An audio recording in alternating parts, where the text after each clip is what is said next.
হরে কৃষ্ণ দর্শক বন্ধুরা, আশা করছি আপনারা সকলেই রাধা মাধবের কৃপায় ভালো আছেন। আজ আমরা শ্রীমদ্ ভগবত গীতার নবম অধ্যায় রাজগুজ্জ যোগের 19 নম্বর শ্লোকটি পাঠ করব।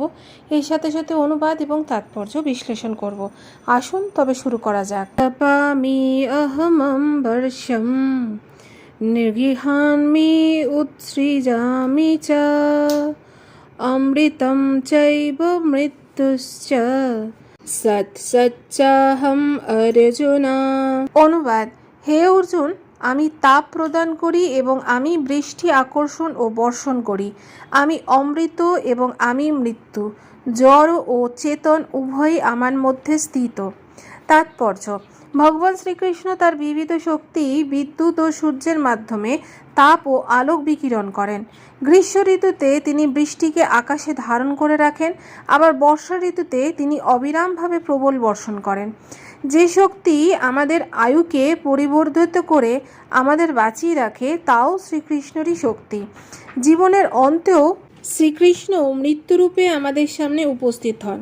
শ্রীকৃষ্ণের এই সমস্ত বিভিন্ন শক্তির বিশ্লেষণ করার মাধ্যমে আমরা বুঝতে পারি যে তার কাছে জড় ও চেতনার মধ্যে কোনো পার্থক্য নেই।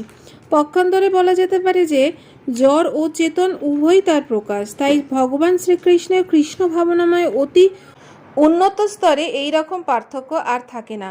এই অবস্থায় প্রতিষ্ঠিত উত্তম অধিকারী তখন সব কিছুতেই কেবল শ্রীকৃষ্ণকে দেখতে পান। যেহেতু জড় ও চেতন উভয় শ্রীকৃষ্ণ, তাই সমস্ত জড় উপাদানে সংগঠিত বিশাল বিশ্বরূপও ভগবান শ্রীকৃষ্ণ। আর মুরলীধর দ্বিভূত শ্যামসুন্দর রূপে তার যে বৃন্দাবন লীলা, সেটি তার পরমেশ্বর ভগবান স্বরূপের লীলা।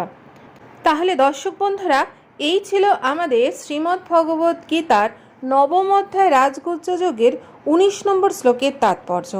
আগামী পর্বে আপনাদের সাথে আবার দেখা হবে পরবর্তী অধ্যায় নিয়ে। আপনারা ভালো থাকুন, সুস্থ থাকুন। রাধে রাধে।